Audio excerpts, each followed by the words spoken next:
So hello बच्चों, आप सभी का बहुत बहुत स्वागत है आपके अपने ई पाठशाला में। तो मेरा नाम है दिनेश और हम कर रहे हैं क्लास 8 का चैप्टर नंबर 3, तो जिसका नाम है अंडरस्टैंडिंग क्वाड्रिलेटरल्स। तो पिछले पार्ट में हम एक्सरसाइज 3.3 के first to fourth question complete कर चुके हैं, है ना। First to second question complete कर चुके हैं। आज हम करेंगे अपना थर्ड क्वेश्चन। तो यहाँ पे थर्ड क्वेश्चन में देखते हैं क्या बोल रहे हैं। क्या ना quadrilateral ABCD B a parallelogram. एक हमारे पास एक क्वाड्रिलेटर है ABCD, ठीक है। हम उसको पैलोग्राम कब बोल सकते हैं। यहाँ पे कुछ पॉइंट्स दे रखे हैं हमको।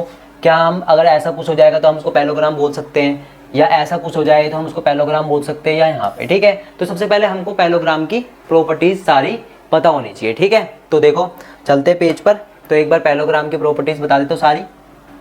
तो मान लो यहाँ पे एक पैलोग्राम बनाया हमने, ये रहा पैलोग्राम, ठीक है ना। इसकी जो अपोजिट साइड होती है एक दूसरे के पैरेलल होती है और इक्वल भी होती है ना। और जो इसके एंगल होते हैं अपोजिट एंगल, वो एक दूसरे के क्या होते हैं, इक्वल होते हैं, ठीक है। अपोजिट एंगल एक दूसरे के इक्वल होते हैं, हाँ जी होते हैं बिल्कुल। एडजेसेंट एंगलों का सम कितना होता है, एडजेसेंट एंगलों का सम सप्लीमेंट्री होता है, 180 होता है ना। एडजेसेंट एंगलों का सम 180 होता है, ठीक है। ये इसका एडजेसेंट है और ये वाला इसका एडजेसेंट, ये दोनों एडजेसेंट है ना। इन दोनों का सम क्या होगा, 180 होगा। तो यानी कि वो जो इसके डायगोनल्स होते हैं वो बाइसेक्ट करते हैं एक दूसरे को, डायगोनल्स जो होते हैं बाइसेक्ट करते हैं एक दूसरे को, है ना। तो ये पैलोग्राम की क्या है, प्रॉपर्टीज है। तो चलो क्वेश्चन पे चलते हैं हम। तो क्वेश्चन में क्या बोल रहा है, देखो angle D plus angle B 180। तो यहाँ पे देखो, यहाँ पे बोल रहा है angle D plus angle B equal to 180। देखते हैं यहाँ पे पैलोग्राम बना के हम। पहले हम एक क्वाड्रिलेटर, मान लो हमने एक क्वाड्रिलेटर बना लिया ऐसा, ठीक है। 4 साइडों वाला क्वाड्रिलेटर होता है। यहाँ पे मैंने बना दिया, ये मैंने एंगल बना दिया इसके, ठीक है। नाम दे देता हूँ यहाँ पे मैं A B C और D, ठीक है। D और B, एंगल D और angle B, angle D plus angle B हमको पता है कि 180 होता है। पैलोग्राम के अंदर 180 होता है ना। इन दोनों का सम क्या होता है, 180 के बराबर होता है और इक्वल भी होता है। तो ये इक्वल कैसे हो सकते हैं, 180 कैसे हो सकते हैं बताओ। 180 कैसे हो सकते हैं, अगर यहाँ पे मैं क्या कर लूँ, इसको मैं 90 कर दूँ और इसको भी मैं 90 कर दूँ, तभी तो ये 180 बनेगा, है ना। अगर ये भी 90 होगा, ये भी 90 होगा, तो ये 180 होगा। मान लो अगर ये 90 है और ये 90 है। सबसे पहली बात तो इसने ये हमारी जो कंडीशन थी फुलफिल कर दी कि जो अपोजिट एंगल होते हैं वो क्या होते हैं, इक्वल होते हैं, ठीक है। तो अपोजिट एंगल इक्वल मिल गए। और दूसरी हमारी जो कंडीशन थी वो क्या थी कि दोनों का सम कितना होता है, 180 होता है। तो यहाँ पे 180 बन गए, 90 और 90 180 भी बन गए, ठीक है। तो मैं इसको एंगल 1 दे देता हूँ नाम और एंगल 2 दे देता हूँ, ठीक है। तो मैं यहाँ पे दे देता हूँ, यहाँ पे एंगल D प्लस में एंगल B कितना हो सकता है, 90 हो सकता है। दोनों इक्वल भी है ना। तो मैं क्या कह सकता हूँ कि भाई ये तो एक पैलोग्राम है ना, क्योंकि इसने जो कंडीशन थी अपनी दोनों फुलफिल कर दी। तो मैं इसको कह सकता हूँ it can be a parallelogram.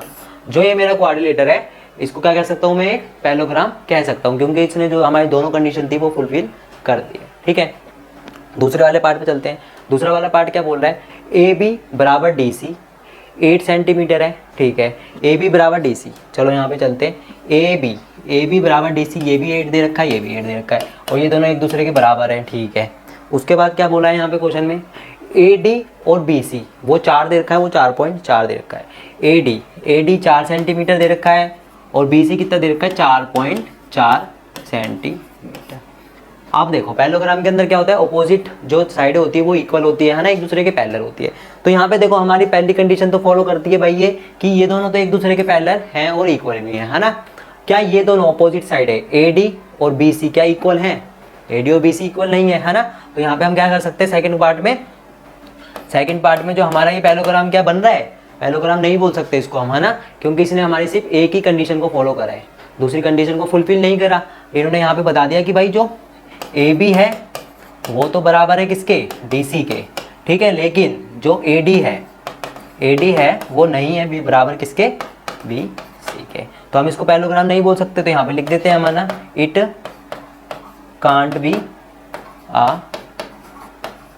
Parallelogram. मैं इसको पैलोग्राम नहीं बोल सकता, ठीक है। चलो सेकंड पे चलते हैं। अब सेकंड पेज पे चलते हैं। यहाँ पे देखो अब इस पे क्या बोल रहा है, यहाँ पे थर्ड में बोल रहा है एंगल A 70 डिग्री का दे रखा है और एंगल C दे रखा है वो 65 डिग्री का दे रखा है, ठीक है। चलो एंगल A पे चलो। मान लो यहाँ पे मैंने बना दिया कोई क्वाड्रिलेटर, ये क्वाड्रिलेटर, यहाँ मैंने ए नाम रख दिया, यहाँ मैंने बी नाम रख दिया, यहाँ मैंने सी नाम रख दिया, यहाँ मैंने डी। जो एंगल ए है, एंगल ए 70 दे रखा है, ठीक है ना। एंगल ए कितना दे रखा है, 70 दे रखा है। और एंगल सी कितना दे रखा है, देखो एंगल सी कितना दे रखा है, 65 दे रखा है। तो क्या मैं इसको पैरेललोग्राम बोल सकता हूँ? नहीं बोल सकता, है ना, क्योंकि देखो जो पैरेललोग्राम होता है वो अपोजिट एंगलों का सम कितना होता है, अपोजिट एंगलों का सम 180 के बराबर होता है, अपोजिट एंगल इक्वल होते हैं। क्या यहाँ पे 180 भी नहीं दिख रहा और इक्वल भी नहीं दिख रहा है ना, तो मैं इसको पैरेललोग्राम कैसे बोल सकता हूँ बताओ? तो मैं क्या बोलूँगा इसको, it can not be a parallelogram, क्योंकि इसने हमारी एक भी कंडीशन फॉलो नहीं करी, है ना। तो ये जो हमारा सेकंड क्वेश्चन, थर्ड क्वेश्चन होता है हमारा कंप्लीट। तो आई होप आपको अच्छे से समझ में आ गया होगा थर्ड क्वेश्चन। अब हम मिलेंगे अपने नेक्स्ट पार्ट में नेक्स्ट क्वेश्चन के साथ। जब तक के लिए जय हिंद, जय भारत।